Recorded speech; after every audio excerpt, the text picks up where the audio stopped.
Italy के बारे में सोचो। आप क्या देखते हैं? प्राचीन रोमन खंडहरों के बीच से सरकते हुए वेस्पास, सड़क के किनारों पर सुगंधित एस्प्रेसो कॉफी, या मॉडलों की तरह कपड़े पहने हुए स्थानीय लोग कचरा बाहर निकालते हुए। खूबसूरत देश बेलपाज में सुंदरता सांस लेने जैसी है। इटली ग्रह पर किसी भी अन्य स्थान की तुलना में अधिक विश्व धरोहर स्थलों का घर है। उनके खाद्य कानून सख्त हैं। दोपहर में कैप्पुचिनो खाना अपराध है और स्पेगेटी को तोड़ना सख्त वर्जित है। इसका आकर्षण इतना प्रबल है कि जब गर्मियों के मध्य में एटना में विस्फोट हो जाता है, जिससे सैकड़ों उड़ानें रद्द हो जाती हैं या उनका मार्ग बदल दिया जाता है, तब भी पर्यटक इसे देखने के लिए बेताब रहते हैं। लेकिन इस रोमांस के पीछे एक दुखद हकीकत छिपी है। आंकड़े बताते हैं कि हर विदेशी जो यहाँ सपने देखने के लिए उत्साहपूर्वक अपना बैग पैक करता है, 9 स्थानीय लोग अपने देश से भागने के लिए चुपचाप अपना बैग पैक कर लेते हैं। दुनिया का सबसे खूबसूरत देश अपने बच्चे क्यों नहीं रख सकता? सच्चाई अजीब है। यदि आप मानचित्र पर इटली को देखें तो यह अचूक है। एक लंबा सुंदर बूट जो भूमध्य सागर की ओर एक पत्थर उछालता है, जिसमें पैर के अंगूठे के ठीक पीछे सिसिली और सार्डिनिया के द्वीप हैं। उत्तर में बर्फ से ढके आल्प्स से लेकर दक्षिण में धूप से सराबोर तटों तक फैले 20 क्षेत्र, लगभग 29 मिलियन लोग, और इन सब के केंद्र में रोम, एक शहर जो 2,500 से अधिक वर्षों से बिना किसी रुकावट के बसा हुआ है। लेकिन नक्शे और आंकड़े असली इटली को प्रतिबिंबित नहीं करते।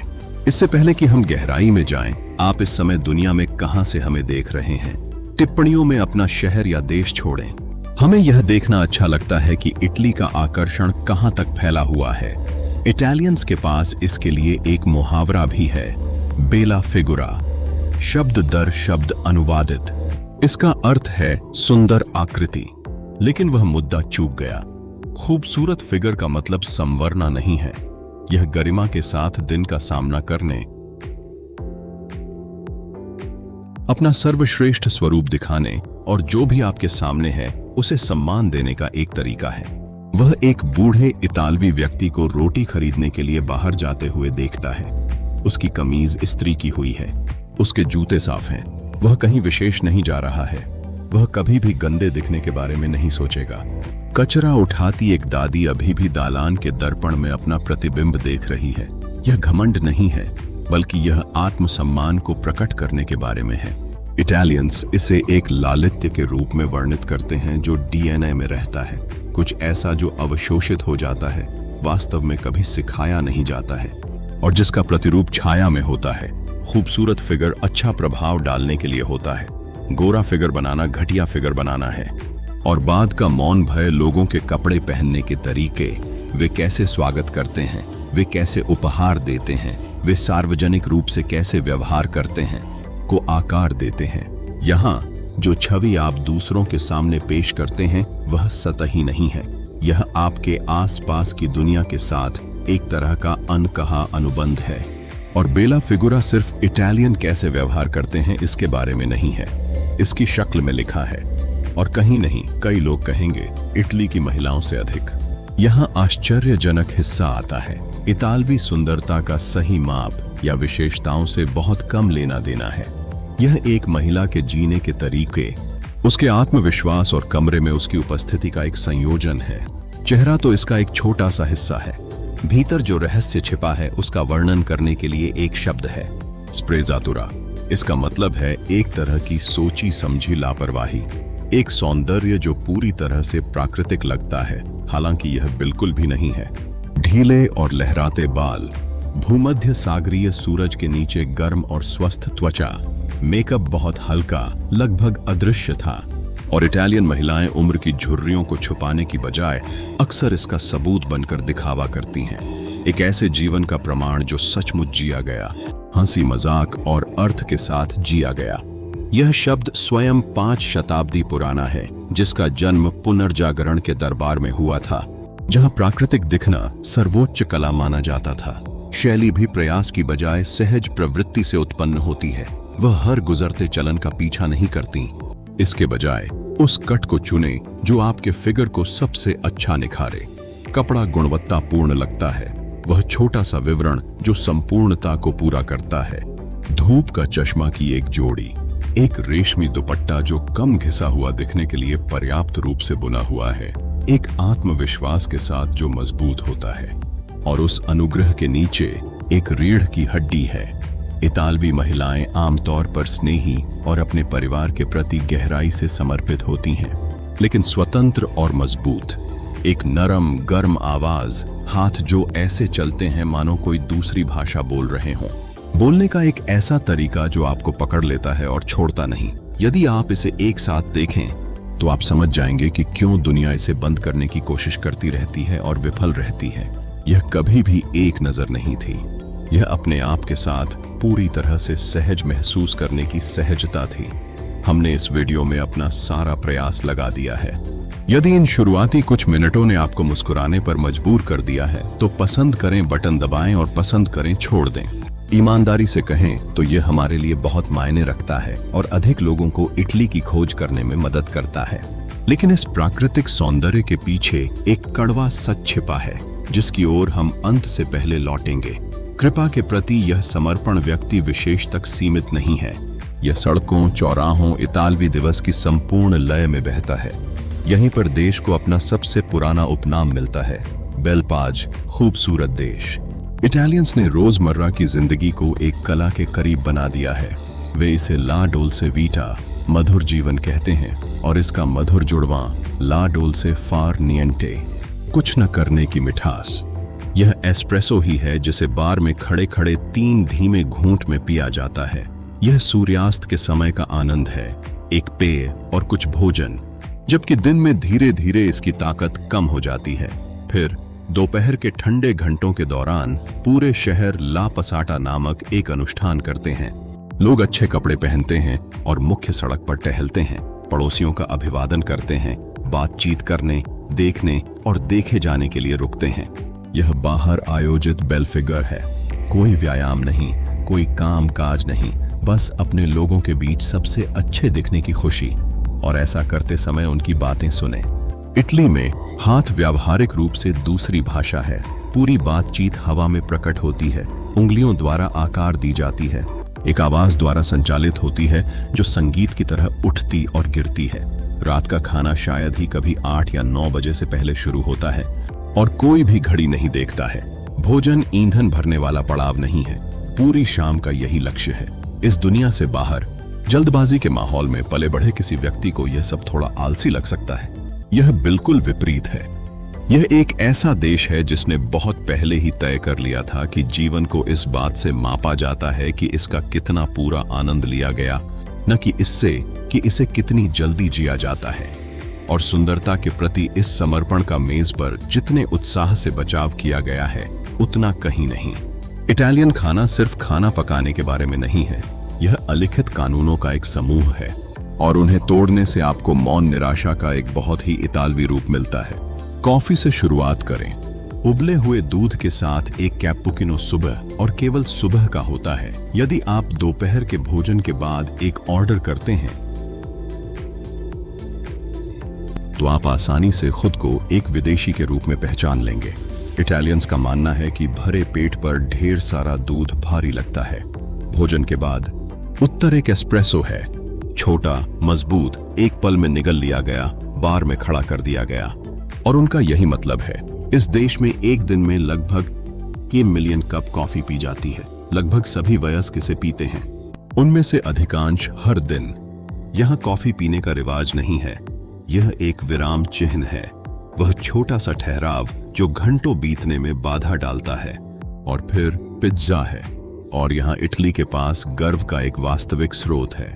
नियोपॉलिटन पिज्जा निर्माता पिज्जाओलो का शिल्प मानवता की साझी विरासत के हिस्से के रूप में संयुक्त राष्ट्र द्वारा संरक्षित है। अकेले नेपल्स में हजारों पिज्जियोली हाथ से आटा खींचकर इस कला को जीवित रखते हैं। स्ट्रीट पिज्जा एक छोटी किताब की तरह मुड़ जाता है ताकि आप चलते समय इसे एक हाथ से खा सकें। अलिखित नियम और भी गहरे जाते हैं। पिज्जा पर अनानास नहीं, समुद्री भोजन पर परमेसन नहीं, और बर्तन में फिट होने के लिए स्पेगेटी को कभी न तोड़ें। ये प्राथमिकताएं नहीं हैं। एक इटालियन के लिए वे शुरुआत के करीब हैं। इटालियंस उत्साह के साथ इन परंपराओं की रक्षा करते हैं और बाद में आप देखेंगे कि कैसे उसी खूबसूरत जिद के दो चेहरे होते हैं। यदि भोजन के नियम हैं तो लोक कथाओं में भूत हैं। इतालवी अंधविश्वासों की दुनिया में उतरें और आपको ऐसी मान्यताएं मिलेंगी जो आगंतुकों को थोड़ा हतप्रभ कर देती हैं। वहां मेलोयो बुरी नजर है। यह विचार कि किसी और की ईर्ष्या दुर्भाग्य ला सकती है। इससे निपटने के लिए इटालियंस दुनिया के बाकी हिस्सों की तरह लकड़ी के बजाय कोरिचेलो, एक छोटा लाल सींग जिसे ताबीज के रूप में पहना जाता है, या लोहे से बजाना शुरू कर देते हैं। इटली में अभिव्यक्ति टोकेरो है, जिसका अर्थ है लोहे को छूना, और आप देखेंगे कि जब बातचीत दुर्भाग्य में बदल जाती है तो लोग रेलिंग या चाबी से टकराते हैं। लेकिन बाहरी आंखों के लिए सबसे अजीब चीज संख्या ही है। संख्या 13 को भूल जाइए। इटली में अशुभ संख्या 17 है और इसका एक वास्तविक कारण है जो रोमन अतीत से मिलता है। रोमन अंकों में 17 लिखें और आपको XVII मिलेगा। उन्हीं अक्षरों को पुनर्व्यवस्थित करें और वे VIXI बनाएंगे, एक लैटिन शब्द जिसका अर्थ है मैं जी चुका हूं।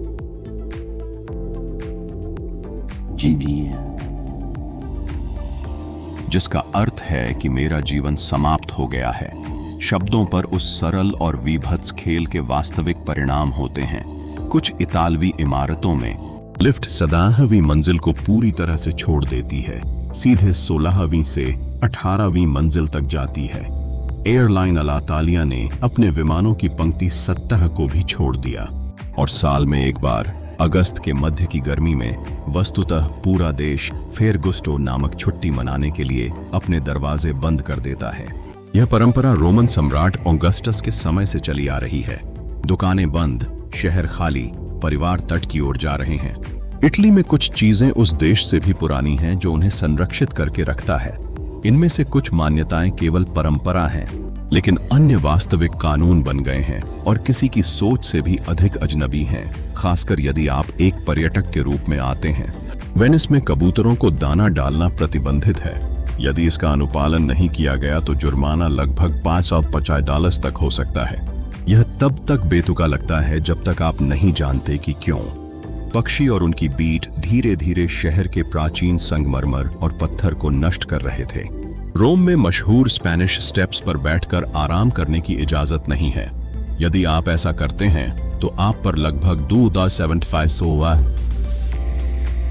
का जुर्माना लगाया जा सकता है। यह राशि संगमरमर को नुकसान पहुंचाने या गंदा करने पर बढ़ सकती है। सीढ़ियां लगभग 300 वर्ष पुरानी हैं और शहर ने अंततः निर्णय लिया कि वे एक स्मारक थे। कोई बेंच नहीं। चिनवेरा की चट्टानों के साथ साथ चमकीले रंग के मछली पकड़ने वाले गांव जो समुद्र से ऊपर उठते हैं। फ्लिप फ्लॉप के साथ पगडंडियों पर चलना प्रतिबंधित है। जुर्माना लगभग $50 से $2,700 तक है। कारण बेहद व्यावहारिक है। अनुपयुक्त जूते पहनने वाले बहुत से आगंतुक लगातार फिसल रहे थे और बचाव दल अभिभूत थे। और एडाक्लाया के छोटे से तटीय शहर में समुद्र तट पर रेत का महल बनाने के लिए आप पर जुर्माना लगाया जा सकता है। क्रूरता के कारण नहीं, महलों ने रास्ते और दृश्य को अवरुद्ध कर दिया। अब तक देखी गई हर चीज में से सुंदरता, भोजन के मानक या ये अजीब कानून, कौन सा आपको सबसे ज्यादा आश्चर्यचकित करता है? हमें टिप्पणियों में बताएं कि इटली की किस बात ने आपको सबसे अधिक प्रभावित किया है। हमने उन्हें पढ़ा। ये विशिष्टताएं उस देश की रक्षा करती हैं जो पृथ्वी पर कुछ सबसे असाधारण स्थानों का घर है। उनमें से 3 को हर कोई पहले से ही दिल से जानता है। रोम है, जहां कोलोसियम, प्राचीन दुनिया का अब तक का सबसे बड़ा मैदान, अभी भी पैंथियन के बगल में खड़ा है, जिसका गुंबद लगभग 2000 साल पहले बिना प्रबलित कंक्रीट से बनाया गया था, जो ग्रह पर अपनी तरह का सबसे बड़ा गुंबद बना हुआ है। वेनिस है, 100 से अधिक छोटे द्वीपों पर बना एक पूरा शहर, जो पानी में खोदे गए लाखों लकड़ी के ढेरों पर टिका हुआ है। न कारें, न सड़कें, बस नहरें और नावें। और पुनर्जागरण का जन्मस्थान फ्लोरेंस है, जो अपने गिरजाघर के विशाल ईंट के गुंबद और दुकानों से सुसज्जित है, जो अभी भी अर्नो के ऊपर प्राचीन पोंटेवेसियो से चिपके हुए हैं। लेकिन इटली का सबसे विस्मयकारी आश्चर्य आकाश में नहीं उड़ता, यह भूमिगत रहता है। वर्ष 69 में एटना नहीं बल्कि वूवियस नामक एक पर्वत जो सिसिली में भव्य रूप से खड़ा है, लेकिन वूवियस जो नेपल्स की खाड़ी को देखता है फट गया और 2 पूरे शहरों को दफन कर दिया। पोम्पेई लगभग 4 से 5 मीटर राख के नीचे दबा हुआ था। हरकुलानो 60 वर्ष से कम उम्र के। शताब्दियों तक वे सोते रहे, सील कर दिए गए और भूल गए, जब तक कि खुदाई शुरू नहीं हुई और राख से ओवन में पड़ी रोटियां वापस नहीं आईं और लोगों के छायाचित्र ठीक उसी जगह कैद हो गए जहां वे गिरे थे। वूवियस एकमात्र ज्वालामुखी है जो पूरे महाद्वीपीय यूरोप में अभी भी सक्रिय है और इसका अंतिम विस्फोट हालिया स्मृति में 1904 में हुआ था। इटली वर्तमान में इसके चारों ओर एक आधिकारिक लाल क्षेत्र बनाए रखता है।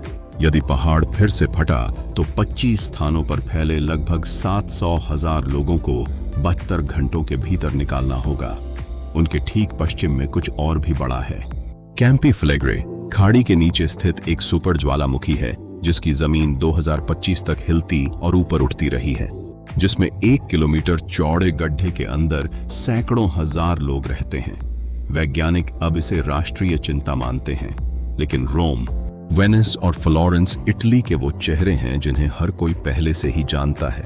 यदि आप इटालियन से पूछें कि वास्तविक देश कहाँ रहता है, तो वे आपको कहीं और इंगित करेंगे, उन क्षेत्रों की ओर जहां अधिकांश पर्यटक कभी नहीं पहुंचते। वे शंक्वाकार छतों वाले पत्थर के घरों और इसके सरल और प्रामाणिक व्यंजनों के साथ बूट की एड़ी में पुलिया का उल्लेख करते हैं। वे सार्डिनिया का उल्लेख करते हैं जो पानी से इतना साफ है कि वे अवास्तविक लगते हैं। सिसिली, अब्रुत्सो, लागुरा, को और गार्डा की महान झीलें। जैसा कि वे आपको बताएंगे, यह वह जगह है जहां संस्कृति अभी भी उन लोगों की है जो इसे जीते हैं, न कि आने जाने वाले पर्यटकों की। दक्षिण के 2 अजूबे जिनकी लगभग किसी को उम्मीद नहीं होती। पुलिया में अल्बेरो बेलो है जो वास्तव में छोटे गोल घरों का एक पूरा गांव है जिसमें मोर्टार के बिना सूखी शंक्वाकार पत्थर की छतें हैं जो पृथ्वी पर कहीं और नहीं पाया जाता है। और बेसिलिकाटा क्षेत्र में मटेरा है जो सस्सी नामक चट्टान में सीधे खोदे गए घरों का एक शहर है। लोग हजारों वर्षों से लगातार वहां रह रहे हैं, जिससे यह ग्रह पर सबसे पुराने निवास स्थानों में से एक बन गया है। जो कभी अपनी गरीबी के लिए राष्ट्रीय शर्म की बात थी, वह अब एक संरक्षित विश्व धरोहर स्थल है। और सार्डिनिया पृथ्वी की सतह पर मौजूद लगभग किसी भी चीज से भी पुरानी चीज का घर है। पूरे द्वीप में 2 डीना 5000 साल से भी पहले ठोस चट्टान में खोदी गई कब्रें बिखरी हुई हैं। 2025 में वे विश्व विरासत सूची में इटली के सबसे नए सदस्य बन गए। एक अनुस्मारक कि इस धरती पर अतीत कभी भी पूरी तरह खत्म नहीं होता। इटली का हर कोना, प्रसिद्ध हो या भूला हुआ, उसी विशाल संग्रहालय का एक कमरा बन जाता है। इसके अलावा किसी की कोई अधिकतम सीमा या समापन समय नहीं है। अपने आकार के देश के लिए इटली ने दुनिया को एक आश्चर्यजनक योगदान दिया है। गिनती से शुरुआत करें। इटली में विश्व के किसी भी अन्य देश की तुलना में अधिक विश्व धरोहर स्थल हैं।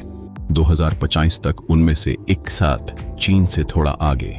आपने सुना होगा कि इटली विश्व की अधिकांश कलाओं का घर है। यह एक मिथक है और इटालियंस आपको इस पर सही करेंगे। यह विरासत रजिस्टर ताज का सच्चा रत्न है और इसमें कोई अतिशयोक्ति की आवश्यकता नहीं है। और फिर ऐसे आविष्कार हैं जो चुपचाप हमारे दैनिक जीवन में एकीकृत हो गए हैं। इलेक्ट्रिक बैटरी का आविष्कार एलेजांद्रो वोल्टा ने आल्फा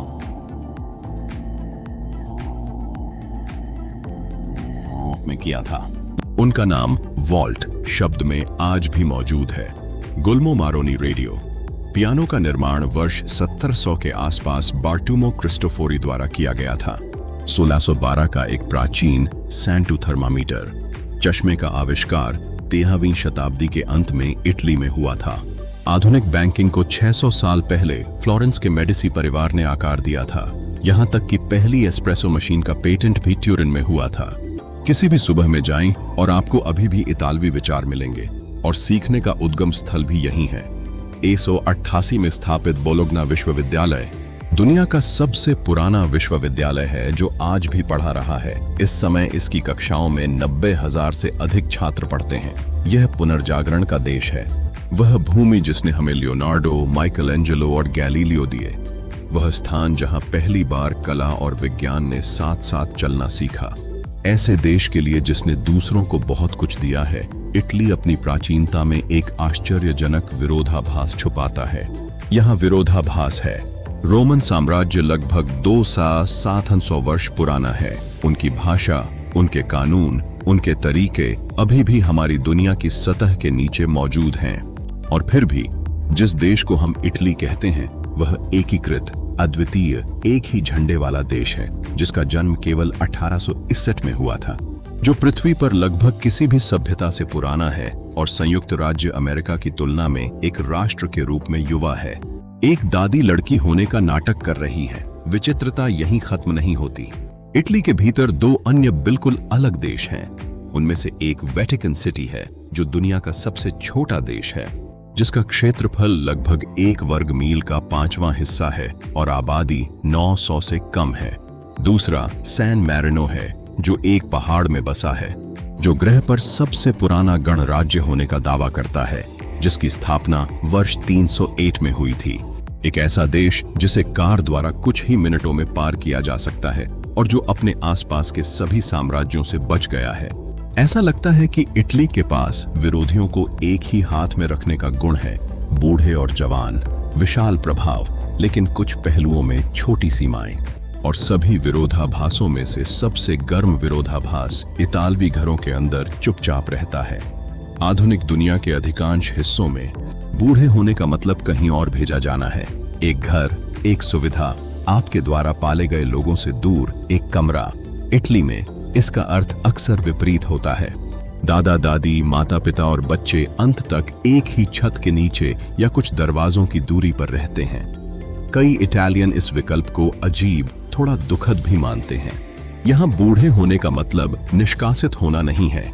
इसका मतलब है कि तालिका और लंबी होती जाती है और उस निकटता का असाधारण प्रभाव हो सकता है। सार्डिनिया ग्रह पर उन कुछ स्थानों में से एक है जिसे ब्लू जोन के रूप में जाना जाता है। दुनिया का एक कोना जहां लोग असाधारण रूप से लंबा जीवन जीते हैं। अंतर्देशीय पर्वतीय कस्बों में यह क्षेत्र दुनिया में 100 वर्ष से अधिक आयु के लोगों की सबसे बड़ी आबादी में से एक है। सार्डिनिया ने 2024 की शुरुआत में उनमें से 600 से अधिक की गिनती की और वहां कुछ एक वैश्विक नियम को तोड़ता है। लगभग हर जगह महिलाओं की संख्या वृद्ध पुरुषों से कहीं अधिक है। इन गांवों में आदमी लगभग एक करके कदम रखते हैं, क्योंकि एक भी चमत्कार नहीं है। आहार सरल है।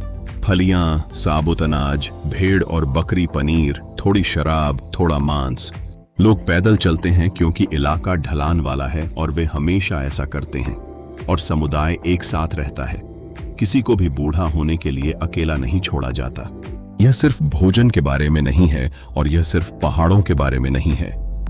यह जीवन का एक पूरा तरीका है जो किसी को भी पीछे छोड़ना भूल गया। और फिर भी उस गर्मजोशी और सुंदरता के पीछे एक दर्द है जो बहुत कम यात्रियों को देखने को मिलता है। यह है खूबसूरत तस्वीर के पीछे छिपा सच। इटली अपने युवाओं को खो रहा है। 2011 और 2040 के बीच 18 से 24 वर्ष के बीच के लगभग 630,000 इटालियंस ने देश छोड़ दिया। कौन आता है और कौन जाता है, इसका हिसाब लगाएं तो यह क्रूर है। इतालवी सपने का पीछा करते हुए आने वाले प्रत्येक युवा विदेशी के लिए लगभग 9 इतालवी बच्चे अपना बैग पैक करते हैं और चले जाते हैं। दुनिया के सबसे खूबसूरत देश को कोई क्यों छोड़ना चाहेगा? पैसा पहला उत्तर है। इटली में एक युवा कर्मचारी आमतौर पर करों के बाद प्रति माह लगभग $850 कमाना शुरू कर देता है, जो पश्चिमी यूरोप में सबसे कम वेतन में से एक है। लगभग आधे युवा इटालियंस इससे कम कमाते हैं। युवा बेरोजगारी लगभग 20% है, जो यूरोपीय औसत से लगभग दोगुनी है। लेकिन इसका गहरा जवाब वेतन नहीं है, यह दीवार है। इटालियन कंपनियां केवल लालफीताशाही और कागजी कार्रवाई के कारण हर साल दसियों अरब यूरो और सैकड़ों घंटे खो देती हैं। जैसा कि कहा जाता है, यह एक ऐसा देश है जो हाथ से फेरारी बना सकता है, लेकिन आपको 18 महीने में बिल्डिंग परमिट नहीं दे सकता। इसमें यह तथ्य भी जोड़ें कि नौकरियां अक्सर योग्यता के बजाय संपर्कों के माध्यम से प्राप्त की जाती हैं और सबसे प्रतिभाशाली युवा दिमाग गणित करते हैं और टिकट खरीदते हैं। अर्थशास्त्रियों का अनुमान है कि प्रतिभा के इस नुकसान की कीमत लगभग 60 अरब डॉलर है। और फिर भी आइए अभी इटली पर अध्याय बंद न करें। वही देश जो अपने युवाओं को भागने देता है, सौंदर्य की दुनिया में अपना दबदबा बनाए रखता है। इटली में बने उत्पाद 2025 में लगभग 643 बिलियन के निर्यात तक पहुंच जाएंगे। वैश्विक लग्जरी फैशन का लगभग 78% इटली में किसी बिंदु पर निर्मित होता है। लगभग हर चीज जिसे दुनिया खूबसूरत मानती है वह इटालियन हाथों से गुजरती रहती है। यही इस सब का कड़वा मीठा सार है। एक ऐसा राष्ट्र जो पूरे ग्रह को तैयार करते हुए चुपचाप अपना भविष्य पीछे छोड़ रहा है। तो यहाँ असली सवाल है, और मुझे नीचे आपका उत्तर पढ़ना अच्छा लगेगा। क्या इटली में सबसे आरामदायक और खूबसूरत जीवन शैली की आर्थिक कीमत उचित है, या क्या वही सुंदरता चुपचाप अपने बच्चों को रोके हुए है?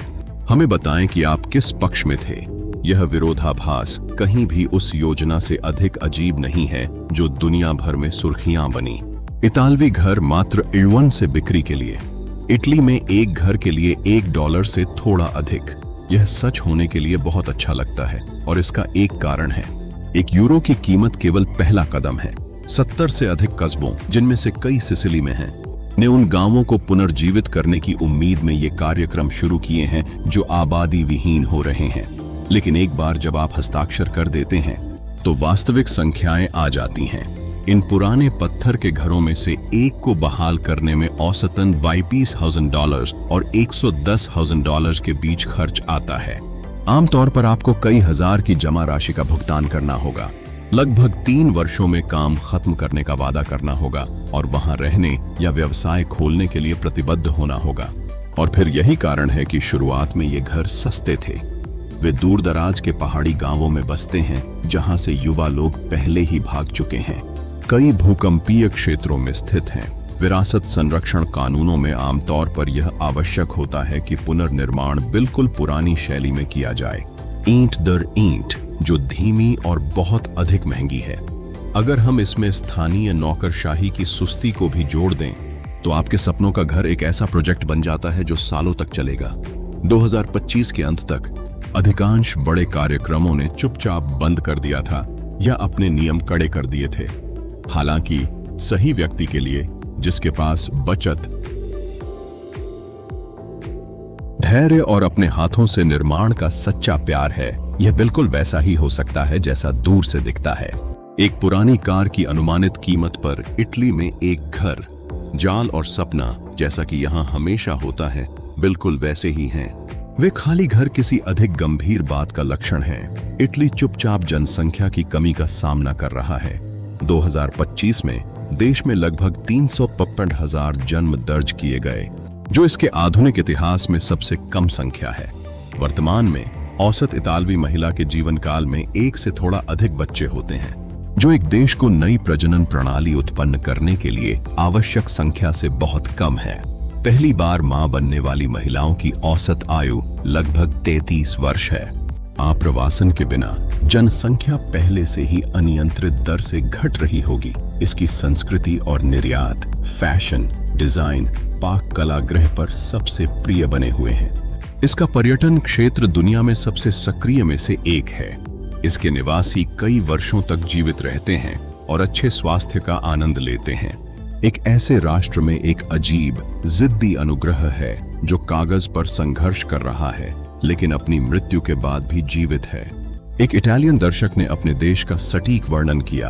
उन्होंने कहा, इटालिया कमरे में सबसे खूबसूरत और प्रतिभाशाली लड़की की तरह है, जो कभी कभी लड़खड़ा जाती है, जबकि जो लोग कभी कभी उसके गिरने पर तालियां बजाते और खुश होते हैं। लेकिन जमीन पर लेटे हुए भी वह अभी भी सबसे खूबसूरत चीज है। उसे केवल एक ही काम करना है और वह है उठना, जो कि वह हमेशा करता आया है। क्योंकि अगर आप काफी दूर तक झूम आउट करेंगे तो यह इटली की असली कहानी है। वो तो पहले ही झड़ चुका था। रोमन साम्राज्य, प्राचीन विश्व की अब तक की सबसे बड़ी शक्ति, खंडहर में तब्दील हो गया और उन्हीं खंडहरों से पुनर्जागरण का उदय हुआ। वह पुनर्जागरण जिसने पूरे यूरोप को रोशन कर दिया। 1 सदी पहले युद्ध ने देश को तबाह और गरीब बना दिया था। एक पीढ़ी के भीतर